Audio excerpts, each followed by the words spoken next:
And then I said to my guide, I said, but there's this guy I've heard of, Dido Moriyama, and he did a bit of research. And the next thing I knew, the next day we went to meet Dido. And I was just blown away by what I saw. And I remember I bought 97 prints from him, vintage prints from him. And I came out of Japan and I thought, how on earth have I not figured this one out before? That was Michael Hoppen telling me about his first visit to Japan and how that initial encounter over 2 decades ago ignited an obsession with Japanese photography. It's one of many subjects we discuss in episode 6 of my 7-part collaborative series with AIPAD in the lead up to the 2025 edition of the Photography Show, the oldest and longest running art fair for photography, which takes place from the 23rd until the 27th of April at the Park Avenue Armory in New York City. Throughout April, I'll be speaking with AIPAD members, past and present, about the history of the organisation and how the market for photography has grown and evolved over the past 50 years. My guest today is the aforementioned Michael Hoppen, who has been involved with photography in one form or another for over 50 years. Initially a photographer himself, he soon became a passionate photography collector, and in 1992 founded his gallery in Chelsea, London, which has since been at the forefront of photography in Europe and the UK. We speak about the early days in London and how it compared to New York, discovering Japanese photography and specialising in the region, as well as compulsive collecting and the challenges facing photographic artists today. If you're joining us for the first time, welcome to the program. You're listening to Subtext Discourse Art World podcast, highlighting unique perspectives on contemporary art and photography. I'm your host, Michael Dooney. Now, without further ado, I hope you'll enjoy our conversation. Michael Hoppen, thank you very much for your time and for speaking with me on the podcast. The question I seem to be asking everybody for this series has been, what was your entry point to photography? So I see no reason to not do it this time as well. So how did you very first start? Well, pleasure to meet you, Michael. Thank you for inviting me to come on to this platform.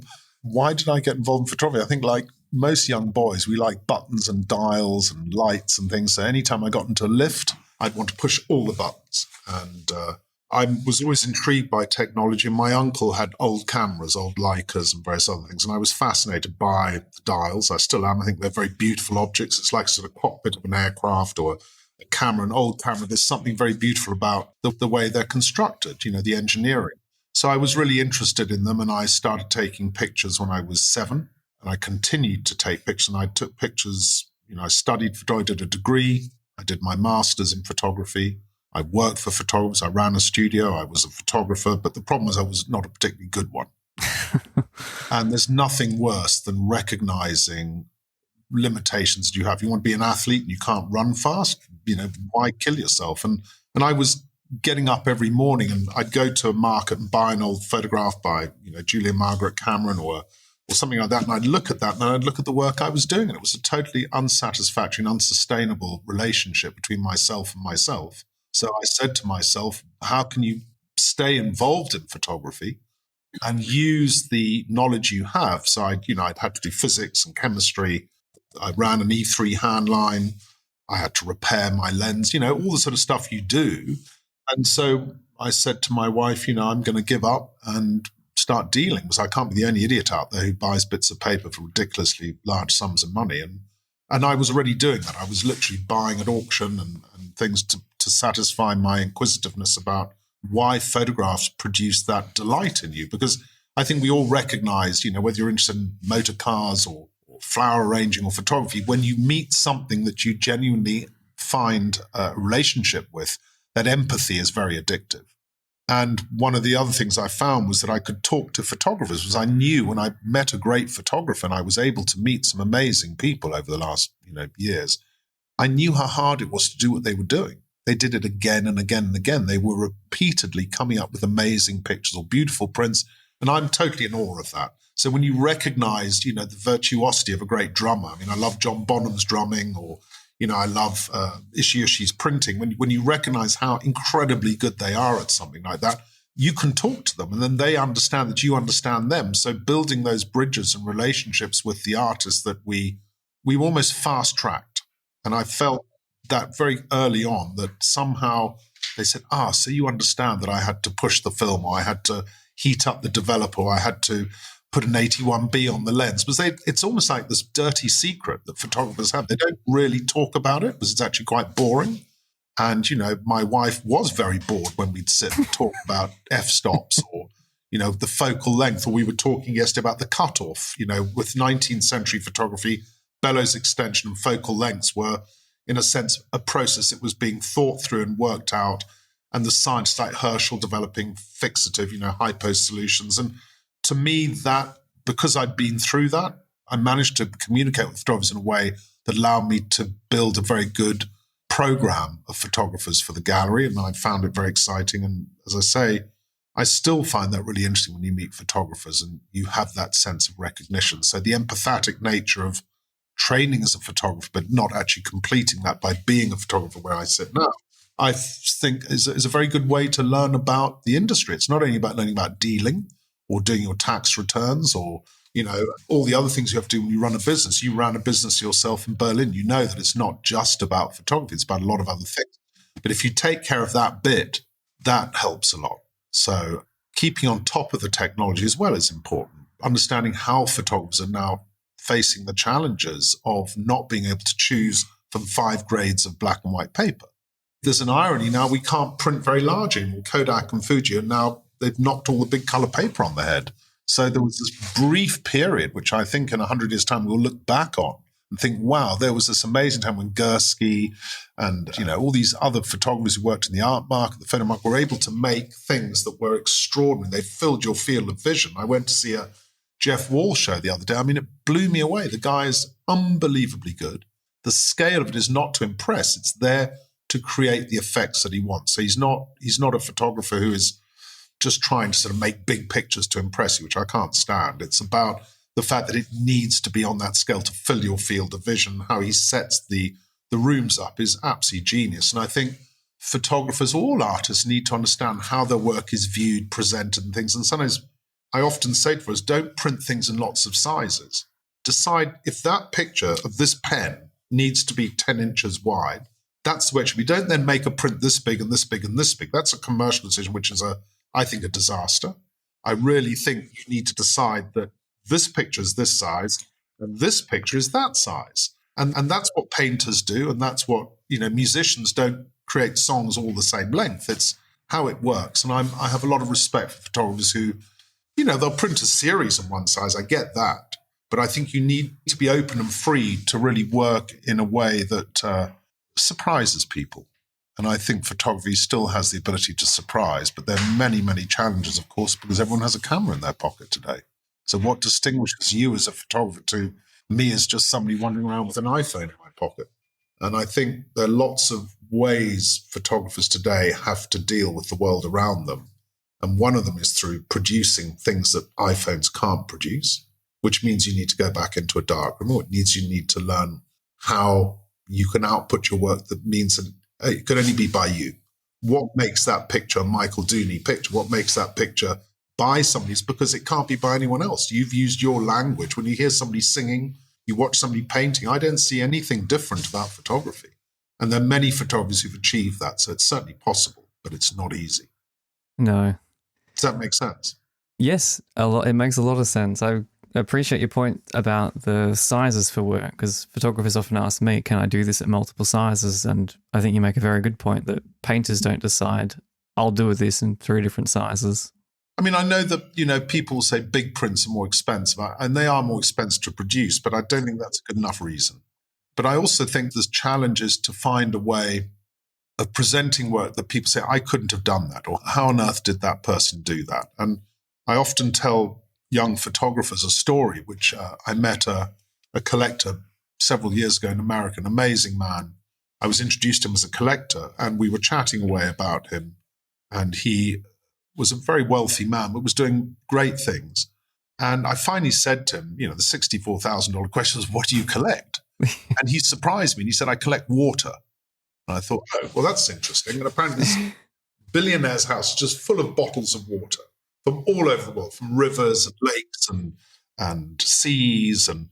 And apparently the collection looks amazing. They're all clear and they have little labels and all the water's different. I know people have done sand. I've never seen water. Yes, yeah. And then obviously the final question was, so what is your most prized and valuable bottle of water? And you might be thinking, where is this going? But he then answered me, he looked at me and he said, the Pope's bath water. Whoa, okay. And I love that because it means he found a way to get something that anyone can go and fill a bottle in a river in the Mediterranean, in, Sea of Tasmania. You can go down there, but how on earth do you get a sample of water from the Pope's bath? And so as a photographer, as a press photographer, you've got to put yourself in a position. You've got to find an environment or a person or an opportunity that other people haven't thought of. And that's what will draw your pictures. It can be a picture of a flower. I mean, it doesn't have to be the Pope's bathwater.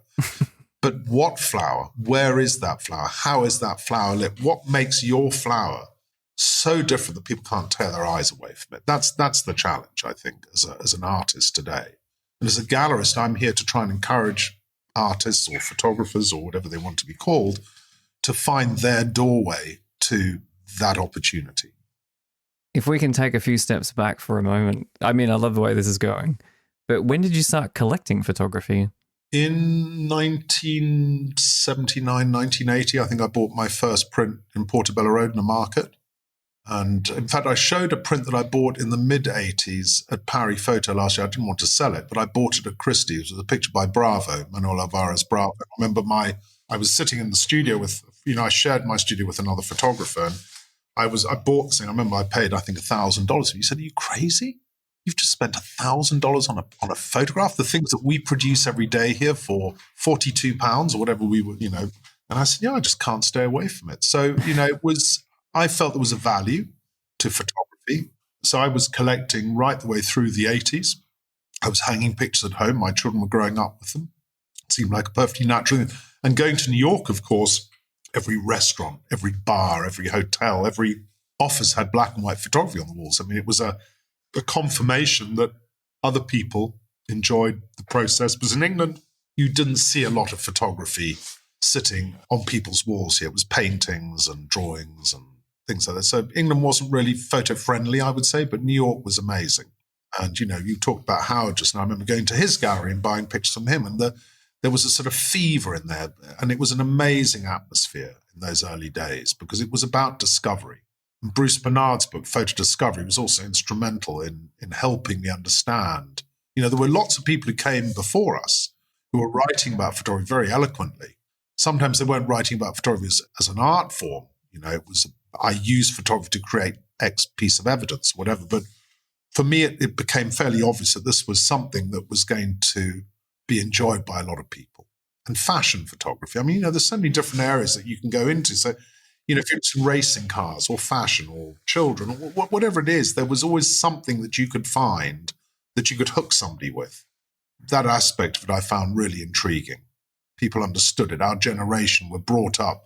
The amount of photographs that populated a newspaper page when I was growing up was much higher than when, say, my parents were growing up, because it was expensive to produce. So we were being taught how to read a photograph, and our ability of how to, in a sense, to translate or unpack a photograph and understand what somebody was trying to say, whether it was simply a piece of news or something else, was something we were being taught in the background. And my children are now totally fluent in the way they read photography. So, it's a 21st century medium. It's still, I don't think it's going to go away. I think it's more and more important. It's just how it's presented, I think, needs to change. Yeah, I remember when I spoke with Philippe Garner a few months ago, and he was saying about I don't know if it was the Sunday lift out, and that was his sort of introduction to the sort of influx of photography and sort of access to images. And you mentioned New York just briefly. I'd spoken with Robert Klein, Howard Greenberg, Yancey Richardson, and a few of the other kind of, let's say, senior dealers. And they all started with vintage photography. And if the climate for photography in the US, from what I learned from them, was growing and flourishing, how did it compare to what was happening in London at the time in the UK? Well, there wasn't anything happening in London, really. Yeah. I mean, we had, ironically, we had the first photo collection ever built at the Henry Cole collection at the Victoria and Albert Museum, which was started in I think the first photographs were coming into the V&A in the late 1830s, 1840s, maybe a little bit later than that, actually. But the fact is, we had a relationship with photography. Photography was invented here. We had great scientists like Herschel who were helping develop ways of making photography permanent. There was a lot of activity in France as well, of course, but England took to photography. And I used to, as I just got into opening gallery, I started working with Mark Getty at Getty Images. helping with the Hulton archive, which ended up as, 25, 30 million images. So I was in the stacks working with negatives and prints and really understanding how photography developed through the news press. But there was a lot of material there. And, I was in there sometimes 16, 17 hours a day, just buried in the way that the photographs were being made and how they were being published and how we could preserve the photographs. So the vintage side of photography was that smell, that wonderful sort of fabulous, tangible smell of old paper, and that every piece of paper had information on it and behind it, so that captioning. And I remember Howard and I talking about how condition was so important when we started in our business. But as photography became more and more ubiquitous, people understood that a print that had had a life, that had maybe gone on the back of a bike to a newspaper to be published and then had come back and been stamped and then gone somewhere else and been handled by something and then been put up on the wall. And you suddenly realize these things were not static. They had a genuine life to them that informed and helped people understand the world around them. And Howard and I have done many shows where we were using press prints, and the more damaged they were, in a way, the more beautiful they were. And there's photographers like John Deacon, whose work I loved, and all his prints are damaged. If you find a perfect John Deacon, it's a fake. Yeah. The folding, the bending, and then there are other photographers where it has to be perfect. If it's not, then it's also not right. So the vintage photo market was something I really had to learn about, and I was very lucky to be able to go to all the auctions, to be given free information from somebody like Howard or Harry Lund or Hans Krause, these amazing people who work in our field, Philippe Garner, another incredible guy, who would just give you all this information, this knowledge, and you'd sit in the auction. I don't know how people learn about it today because you can't learn about it on the screen. And then, you'd retain that, then you'd use that bit of information to recognize something you might see without being helped. So the auction rooms and all the dealers were an incredibly collegial, tight group of guys and girls. I mean, it's a fantastic industry to be in. And it's, when I think of the women involved in it, photographers, gallerists, I mean, it's pretty unique in many ways, photography. You think about photographers like Lee Miller and Eve Arnold. I mean, Eve always said to me she was successful, she was so small, and all the big guys, oh, come on, Eve, come to the front of the queue. Come, you can't see where you are. So they put her right to the front row seat. They give her the best shot. Working with photographers, working with printers, working with dealers, certainly helped me understand how the vintage market worked. And, a lot of people say, what does that mean? I say, it's like a book. If you have this fixation, you want the first edition of a book signed by the author, that's going to cost you more, but you can go to Barnes & Noble or W.H. Smith today and buy the same book. It's still a good book. Don't be under any illusion that the book has changed. The book is still well written, it's still beautiful, but it doesn't have that, maybe the same gravitas as a first edition Charles Dickens or first edition, Mark Twain or something like that. Those are special, but you need to have that disease, which is called the collecting bug. And it's a sweet affliction, but it is a disease. And you have to recognize, I try not to buy anymore, but it's an impossibility. I buy all the time. I can't stop.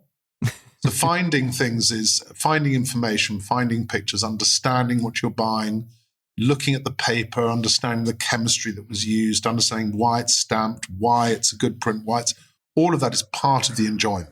And it's what I think AIPAD does very well. You walk into that room in New York and you will be offered huge amounts of advice and help, not about buying the photograph, but what you're actually looking at. Yeah. I think that information is very valuable. And whilst it's there, and it's you can get it online. But again, I think talking to somebody like Bruce Silverstein or Yancey or the people you mentioned is fantastic, but they're incredibly generous with their information and their time, and they're passionate about what they do. They're not simply dealers. They are, most of them, frustrated photographers, I think. Well, I think people's enthusiasm is often infectious as well. Like there's a difference between just reading a paragraph about a photographer and then having somebody else say, but do you know how he did this? Like, this is why it's important. Yeah, I think figuring out how something is made is an interesting process to go through. I often have discussions. I had one with Chuck Isaacs a couple of years ago, and we disagreed vehemently about what we were looking at. I said, Chuck, come on, you know that is how this was done. He'd say, no, Mike, you're wrong. That's how it was done. And again, that discourse is really interesting because, one of us is right. This episode of Subtext Discourse is brought to you by AIPAD and The Photography Show. AIPAD represents fine art photography galleries around the world and is proud to present the 2025 edition of its flagship event, The Photography Show. The fair will showcase photography from the earliest processes to cutting-edge contemporary work that pushes the boundaries of the medium. From April 23 until 27 at the Park Avenue Armory in New York City, go to www.apad.com/show for more information and to plan your visit. I'm curious to know when you got interested in Japanese photography, because that's a specialization and a focus for you. But when did you discover it? Like, what was the kind of... It's about 24 years ago. I had a friend who was working at the Sunday Times as a picture editor, and he said to me, I've just been in Japan. It's really interesting. You should go and have a look at it. And I knew nothing. I mean, I'd never been. I didn't know really anything about, I think I knew about Iraqi. That was about it. I knew nothing.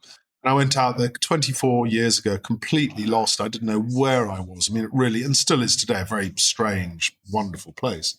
And I was taken around galleries and shown pictures of flowers and bees and walruses and trees and things. I thought, no, this is not for me. You know, a lot of wildlife photography. And then I said to my guide, I said, but there's this guy I've heard of, Dido Moriyama, and he did a bit of research. And the next thing I knew, the next day we went to meet Dido. Oh, really? I was just blown away by what I saw.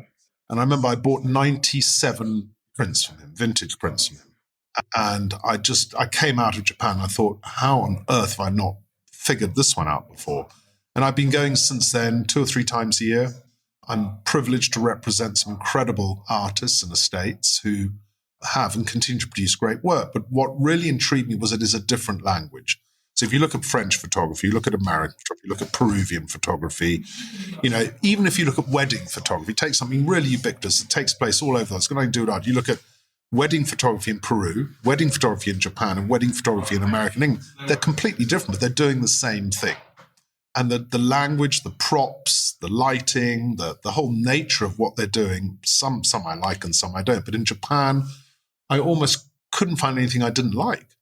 And what I also found intriguing was it hadn't been cleaned out, because the American dealers are very good at cleaning countries out. They go in and they take sacks and a bucket and a spade and a mop and everything. You know, it just goes. So, you know, if you go to Budapest, for example, there's virtually no Kertész, no Moholy-Nagy, no Munkachi. It's all gone. It's all gone, yeah. Been moved to the American museums and collectors in Europe and museums in England. And the same in Czech Republic, the same in, well, the French have been very good, obviously, at keeping a lot of photography in France. But the Japanese made photography for books. Very little photography was made for the wall. So there was a finite amount of material, which I liked. The endless editioning of work was less interesting to me via Japan, because somehow you're doing something, if you don't catch it now, it's gone. And they put huge amounts of faith and energy into producing the material itself. The books are exquisite, down to the binding, the choice of paper, the weight of the ink, the whole nature of the design of the book. But that was what the photographs were being made for. So the photographer was looking through the camera, making the pictures with this ultimate view to creating a body of work in a book, not for putting a show on the wall. So that was the first big surprise to me. And I got very interested in the books. Martin Parr was very instrumental in helping me find books. So what I would do is I'd go into a bookshop in Jimbocha, and I couldn't read. I still can't read Japanese. You have to pull them all out the shelves. You look at them, you can be in the cookery section or the photography section, and you'd find things. And then you look at it, you'd have to translate the name, then you go off and try and find the photographer. And that's what I did for many years. And I also had an amazing instructor called Mark Hoban, who created a book in 91 called Beyond Japan. It was the first time many of these photographers had been shown outside Japan. And so he provided me with this brilliant roadmap of where or what to look at, because he had refined, he's an amazing editor, worked with Avedon and all sorts of people. So his knowledge of photography is very replete. And therefore, I really trusted his judgment when he said, this is the guy to go and meet, or this is who you should really see. I did exactly as I was told. So I was really lucky to have that, in a sense, that open road. Now Japan is just rammed full of people. I mean, it's packed, and people have suddenly found out that it's an amazing place. It's people, it's culture, it's photography, it's publishing, it's food. Everything about it is different. It's very exotic. So when I look at the photography, I'm still addicted to it, and I'm waiting for that moment where it fades, and it doesn't seem to have any intention of doing so. And I think younger Japanese photographers are also struggling to create the same fire their elders did. Oh, But that, okay. again, I think goes back to the early part of our conversation. For me, it was also, I had choice. So if I say to you today, Michael, I'd like to show you Brassai, French photography, you all know, I'd probably get half a dozen prints out of the box, but between you and I, they're not going to be the best of his work because it's gone. I say to you, I'm going to show you Tomatsu or Fukase. I can show you the best of their work because it's still available. And that is hugely important to me, where you may like that print, I may like that print, another person might like that. We have that choice. And I think when you are a collector or you're interested in photography, to be able to use your own antennae, your own filters, is very important rather than being told, well, this is good and that's good, don't look at that. Make your own mind up. And so that was important. And the last thing that I find and still find very useful is that it's not expensive. If you want to buy a masterpiece of Japanese photography, yeah, you will pay real money for it. But, there are amazing things to be had for relatively small amounts of money in comparison to what you would have to pay for something that is possibly average in American photography. And there will be lots of prints of it. I mean, I'm not going to mention names, but there are lots of photographers who are very expensive in America or in France or in Germany who made lots of prints. And to me, the price of something must be tempered by its rarity and scarcity as well as its quality. It can't be just one or the other. So a bad photograph that's rare is not worth a lot of money. No. And a great photograph that isn't rare shouldn't be worth the same as a great photograph. Stieglitz's nudes of Georgia O'Keeffe are some of the most beautiful photographs I've ever seen in my life. There are very few of them. They are absolutely worth every penny that somebody, I don't know, $800,000-$900,000 for a print of Georgia. I think if I had the money, I think it's worth every penny. But if there were hundreds of them out there and repeats, clearly they shouldn't be that price. Yeah. In Japan, they never made lots of prints. So you would find the prints made for the book, and that would be it. That's it. There are no other prints. And so I find that really intriguing. It is difficult then when they've gone, what do you replace them with? That's the old problem that every dealer has, so I'm not going to waste any time on that. But it is a very different landscape to the landscape that we have in Europe or in America, for example. Yeah, it's really different. I wasn't aware of the books and the printing, that they made the work for books, in fact. Pretty much, yeah.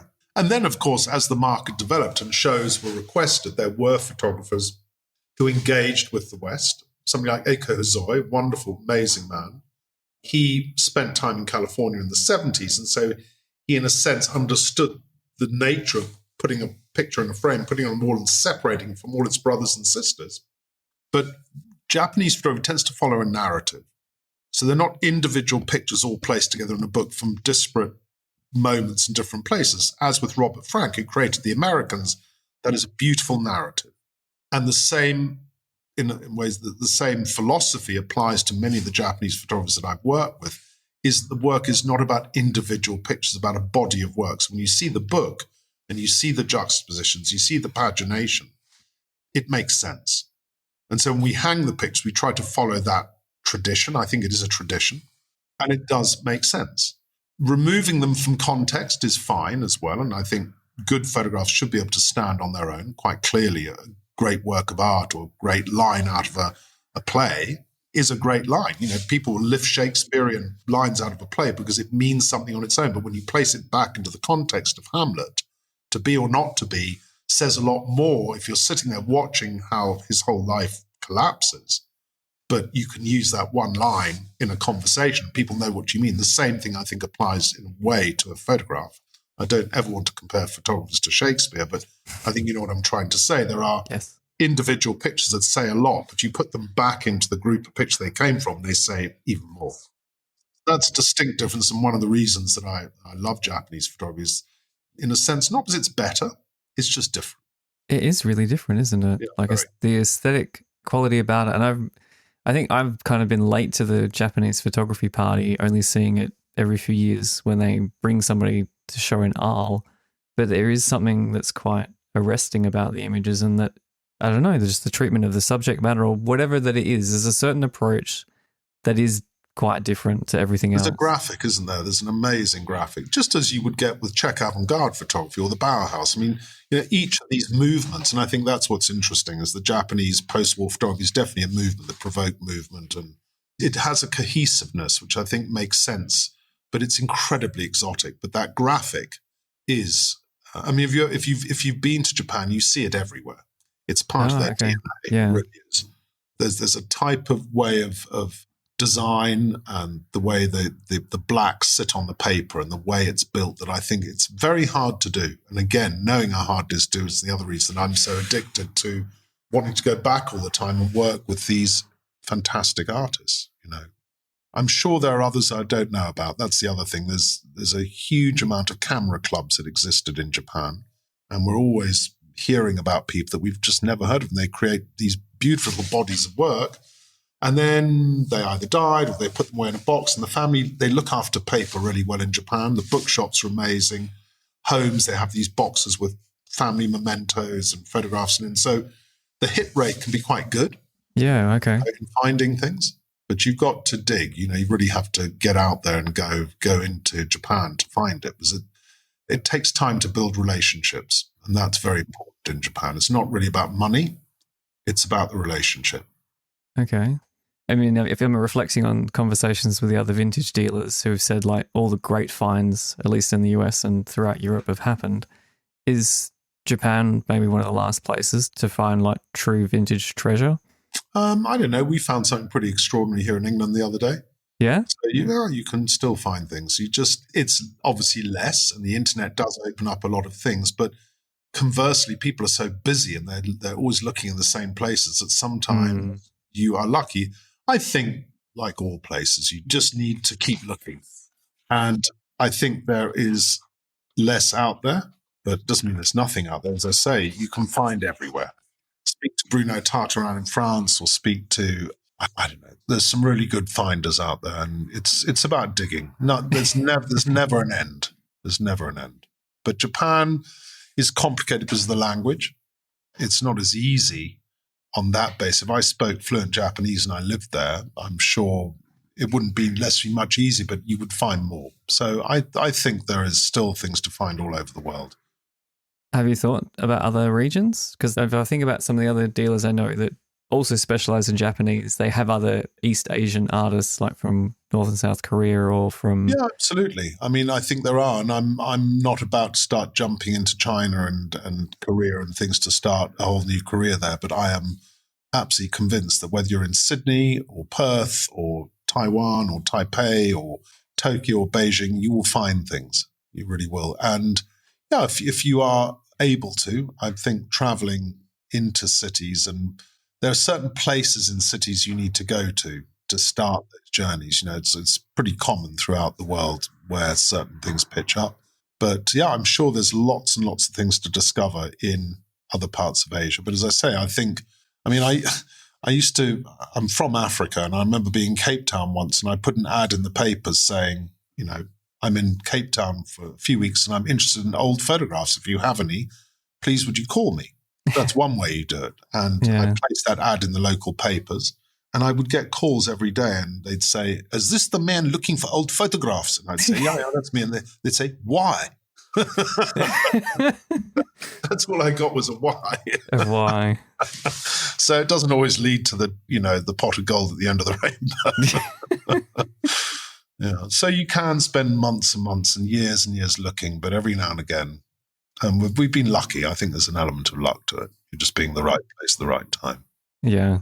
But recognizing consistency in an artist is also important, because I think a lot of people can make a good project or can make a good few pictures, but I like to buy into consistency and genuine talent, because I think that has a longevity, which, I've taken a couple of good pictures in my life, but I couldn't take a great picture every day. But somebody like Picasso or Cartier-Bresson or millions of photographers who just kept doing it again and again and again. I think that to recognize that in a young photographer is fantastic, when you find somebody young and you can build a relationship with them and continue to represent them and help them develop their careers.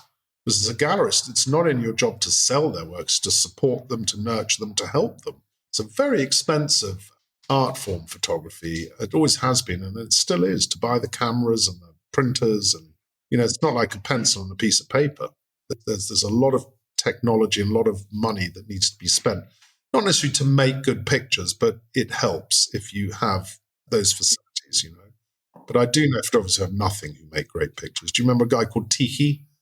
He was a photographer that made his own camera. He was in Czech Republic, and he built this old camera out of plastic and bits of wood. Yeah. And I mean, he had nothing. And look at the great pictures. Yeah, I think I saw his work at Museum of Modern Art in Frankfurt. I remember seeing it. Yeah, we were one of the first to show him. We picked him up very early and showed him for many years. And I love the work. I mean, it's just incredible. So the found photograph, people like Thomas Walter who started buying the found photograph. There was a guy called Jack Banning, and that's a really interesting market, the anonymous photograph. I find that really intriguing because, not many people spend huge sums of money on anonymous paintings or anonymous drawings. They do, but anonymous photography there's a whole industry around it in a funny sort of way, which I find really interesting, and I love it as well.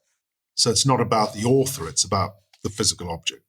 Yeah, and I suppose in particular with vintage things, if you've got something that you can date and you know that it's from this time, and if it's connected to a certain event, then it doesn't matter who pressed the button. Yeah, I mean, a lot of photographers were just paid weekly or monthly to do the job. It's like when you have your plumbing done, they don't sign the pipework under the sink. And a photographer was sent off to go and cover things. And it's people like Weegee and Eugene Smith who suddenly realized that stamping their photographs and making people understand it was them that helped build their career into something. But a lot of photographers, when I was at Getty, at Hulton rather, we would look through thousands and thousands of pictures. You didn't necessarily know who took them. They were just the job that they had to do. Yeah, I think I remember listening to interviews with people like David Bailey saying, I'm a technician, like I'm hired to do this job and I've done it. And well, it's the perfect environment for art and science, isn't it? I think photography, just that marriage is perfect. You've got to be the technician. You've got to understand. Bailey is a great printer. He understands lighting, understands which lens to use. I mean, he's a really interesting and exceptional person on that basis. But a lot of fashion photographers just have a lot of assistants who do everything for them. And their employees, they have that creative moment that is special. And that's great as well. But Bailey printed pretty much everything that came out of the studio was printed by him. And something I do rather demand from the photographers we work with is that their hands are on the print. Yeah. I think it shows a complete circle, which is an important thing. To distinguish oneself as a photographer of note because you're in charge of your whole process, to somebody who's commercially very good but actually doesn't get very involved. I mean, a lot of the photographers will sit with the printer in the darkroom on screen, building the picture, changing the colours, colour management. I work with one photographer called Sian Davey who doesn't print, and getting the flesh tone. Everything about her work is amazing, but one of the most important things, apart from the relationships of the citizens, is the flesh tones, because she photographs humanity in all its glory. I find that really interesting, going down to the laboratory, and I will spend an hour or two with the printer, and we focus always on the flesh tones, getting that right, because that's what, when I look at your skin and my skin, we're two very different colours, but we're both human beings. And there's something about that recognition, about flesh tones, the contact, the colours of our eyes, and all those little nuance in a picture that I think define what makes a picture become something special. And even if it's black and white, you look at Steichen. Steichen could print like almost nobody else. And he had this ability to create pictures that you felt very close to. That's why I think he was very successful. He had access to people, of course, but he knew how to light. He knew how to bring the character of that person onto the paper. So you could see Gloria Swanson in a way that you couldn't see her through other people's photographs. And I think, photographers like that are very, very, very good at what they do, but hard to find. That's a tough thing to do. Yeah. I know we're running out of time, and we touched a little bit on technology before we hit record.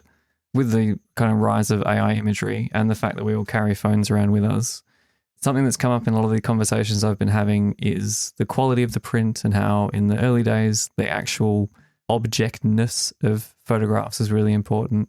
And you just mentioned now that it's important for your artists to be printing your work. Do you think we're going to see a return to a kind of more haptic approach to photography and step away from a lot of the digital things so that photography can maybe reassert itself? I think yes. I think, like all things, there will be people who simply will rely on technology and will continue to produce great pictures, and they won't spend a lot of time in the darkroom.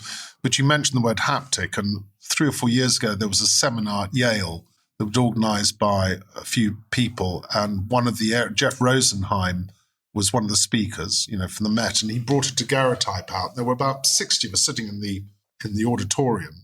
It was a really amazing 3 days. It was all about process, and it's all about digital technology and what was happening to photography. But anyway, so Jeff brings out this daguerreotype, small thing like that. There was a big, big rendition of it on the screen in front of us. Nobody was looking at the screen. They were all waiting, saying, come on, I want to have a look at this thing, because they wanted to touch it. Yeah. And holding a dag or holding a print in your hand. When I held a portrait of George O'Keeffe in my hand, or you hold a daguerreotype, you hold a print, there's something very special. That print has a life, that it is an object.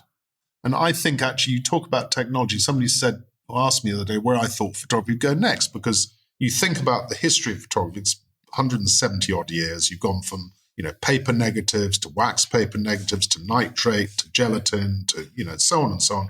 Faster film, bigger film, finer grain, better developers, more permanence, all these things, advanced photography, until you hit digital. What does digital do for you? It takes all the process away from you, puts it in a computer, and you're all using the same thing. So you're using a camera and you're using a printer and you're using software to bridge between your camera and the ink jets and things.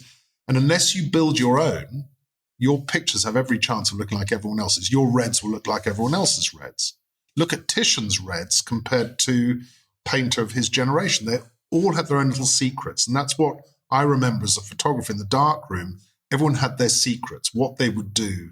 They would unscrew the lens of the cameras and drop something between them to create a particular type of focus or whatever. And I think going back into the darkroom, going back to that haptic experience of being involved in every area of making a photograph, and I'm sure you've been told this before, making and taking pictures are two very different things, is inevitable, because otherwise it's all going to start looking the same.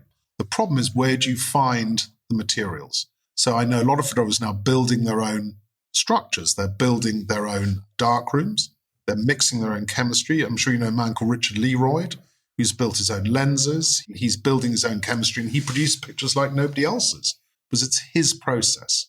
And when you think there's about 140 different ways to make a photograph and still counting, there's nothing to stop you or anyone else coming up with a new way of making an image permanent. And I think if you are serious about photography, you need to find your own, we talked about just now, your own visual language, but also your own process that you have a sense of ownership to, that you can tweak it in a way that allows you to, like Tiki, he shot through that funny little camera, and his pictures are incredibly permanent. It's amazing. They just don't move. He must have, soaked them in fix or something forever. But, what I think you're asking me, what I'm answering is that, yes, I think technology, whilst it's important, you need to find your own technology. So you can use the basics, optics, light, film sensitivity, and all those things. But there's a strange irony that digital technology, I think, have separated photographers from what they really do need to go back to joining. And yes, it's painful. Yes, it's messy. Yes, it's smelly. Yes, it takes time. But sitting in the dark with your eyes closed, or processing film like this, or trying to make that print, is part of what that process of making a picture is about. So if you want to be a great photographer, it helps. Well, the famous saying, you don't have to be Hungarian to be a great photographer, but it helps. You don't have to be a technician to be a great photographer, but it certainly helps. And I think, there are places you can go and learn. It's hard to go and assist photographers go and work in laboratories, and that's what we all used to do. So I think it is a different world, and I don't think you can go back to what it used to be, but I think you can learn from a certain way of working. So nobody's saying you need to go back and mix all your own chemistry and do everything that the 19th century photographers did, because they were on that sort of steep learning curve of discovery of the technology. As I say, the technology's been taken away from us. So what you can learn is going back to building some of your own technology. And I think that is a very positive and very important thing to do if you can manage it. It's not for everyone. And I'm not saying everyone's route should be the same, but it's certainly something to consider. Absolutely. This has been brilliant, Michael. Thank you very much. Thank you very much for your time. I hope it works out. If you need anything else, just give me a shout. It was great speaking with Michael Hoppen and hearing his many insights about both making photographs and collecting photography as an art form. Links to Michael Hoppen Gallery are included in the show notes, together with details of the Association of International Photography Art Dealers. In the next and final episode of the series, I'll be speaking with Andra Rusek from Scheinbaum & Rusek Limited, together with Sophie Wright from Fotografiska New York, to talk about how to start collecting fine art photography. If you don't want to miss out on new episodes, please subscribe to Subtext Discourse Art World podcast wherever you get your podcasts. And if you know someone else interested in the overlap of photography in the art world, please send them a link to the show. Podcasting is obviously a broadcast medium, however I'm happy for listeners to reach out. You're welcome to follow me on Threads, Instagram, Blue Sky, LinkedIn at Michael Dooney. Otherwise, you can go to my website, www.michaeldooney.net. There you will also find the International Photo Festival database I put together, as well as my webinar for photographers and artists working in lens-based media to better understand the art market and get their work into galleries. That's all for now. Thanks again for tuning in. My name's Michael Dooney, and you've been listening to Subtext and Discourse.